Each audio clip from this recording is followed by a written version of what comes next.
নমস্কার বন্ধুরা, smile geography চ্যানেলে তোমাদের সকলকে স্বাগত জানাই। আজকের একটি গুরুত্বপূর্ণ ভিডিও নিয়ে তোমাদের সামনে উপস্থিত হয়েছি। এই ভিডিওতে আমি ক্লাস 12-এর জিওগ্রাফির সাজেশন নিয়ে আলোচনা করব।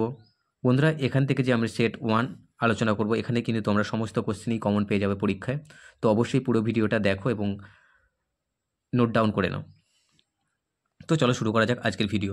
বন্ধুরা, আজকে যে প্রথম কোশ্চেন বন্ধুরা ভূমিরূপ থেকে, সেটি হচ্ছে কাস্ট অঞ্চলে যে কোনো 4টি ভূমিরূপ আলোচনা করো চিত্রসহ, এবং ওর সাথে টেরারোজা কেন কৃষিকাজে অনুপযুক্ত সেটি আলোচনা করো। বন্ধুরা, এটা আমরা 5+2 এই 7 নম্বরের জন্য পেয়ে যাব।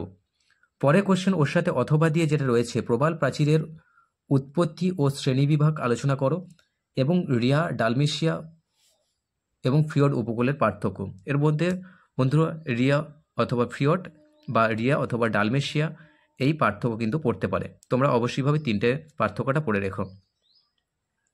বন্ধু, 2 নম্বরে যে কোশ্চেন আসি সেটি হচ্ছে স্বাভাবিক ক্ষয়চক্রের বিভিন্ন পর্যায়ে আলোচনা করো, এবং ওর সাথে ইনসেলবার্চ, পেডিপ্লেন এবং পেনিপ্লেন এই 3টি শর্ট কোশ্চেন কিন্তু তোমরা পড়ে রাখো, যেটা কি হচ্ছে 5 নম্বরের সাথে সাথে কিন্তু তোমরা পেয়ে যেতে পারো।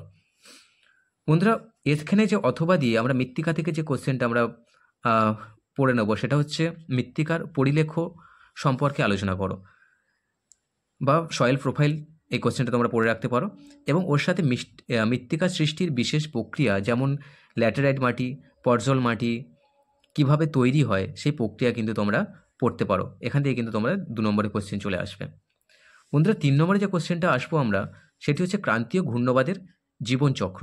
বন্ধুরা, ক্রান্তীয় ঘূর্ণবাদের যে প্রারম্ভিক পর্যায়, বিকাশশীল পর্যায়, পরিণত পর্যায় এবং সমাপ্তি পর্যায়, এই পর্যায়গুলো কিন্তু আমরা পড়ে নেব, এবং ওর সাথে সাথে আমরা ঘূর্ণবাদ এবং প্রতিভ ঘূর্ণবাদের কিন্তু কোশ্চেনটাও কিন্তু পড়ে রাখবো। এখান থেকে কিন্তু আমরা এটা কমন পেয়ে যাব।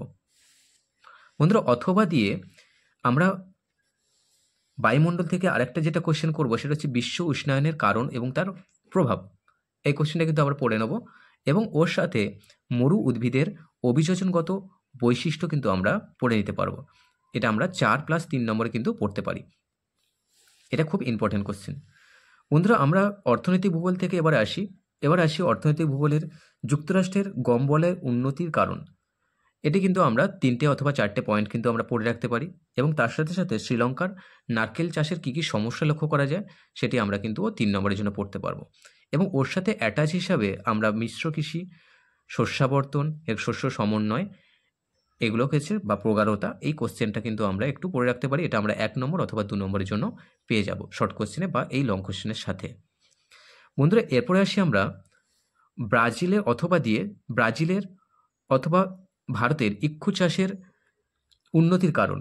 বন্ধুরা, ইক্ষু চাষের উন্নতির কারণ তো সমস্ত ক্ষেত্রের একই, শুধু খালি আমাদের কয়েকটা স্থানের নাম মনে রাখতে হবে। তো তোমরা এই ইক্ষু চাষের উন্নতির কারণটা কিন্তু তোমরা 4 নম্বরের জন্য বা 4টে-5টা পয়েন্ট তোমরা মুখস্থ করে রাখতে পারো।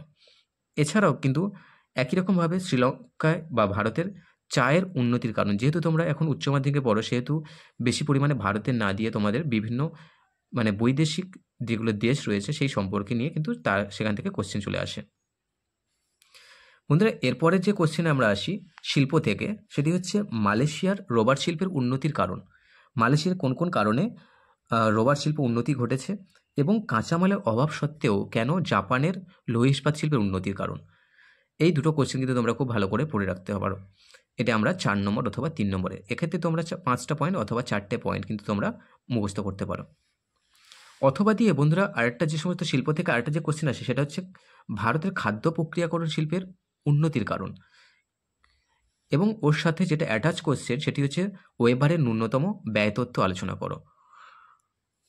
কিন্তু এই কোশ্চেনটা তোমরা 4 নম্বর অথবা 3 নম্বরের জন্য কিন্তু তোমরা পড়ে রাখতে পারো।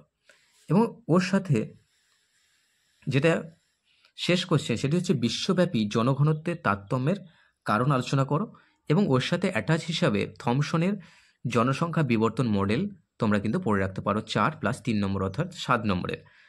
এবং ওর সাথে অথবা দিয়ে যে আরেকটা কোশ্চেন তোমরা উন্নয়ন থেকে যেটা পড়তে পারো, পরিকল্পনা অঞ্চল, সেটি হচ্ছে ভারতের নগরায়নের সমস্যা, এবং তার সাথে সাথে তোমরা হলদিয়া বন্দরের এবং কলকাতা উন্নতির কারণ এবং কলকাতা বন্দরের সমস্যা, এই দুটোর মধ্যে কিন্তু একটা কোশ্চেন পড়ে রাখতে পারো। এবং পার্থক্য হিসেবে তোমরা গ্রামীণ পৌরবসতির পার্থক্য এবং বিক্ষিপ্ত এবং গোষ্ঠীবদ্ধ জনবসতির পার্থক্য তোমরা কিন্তু পড়ে রাখতে পারো।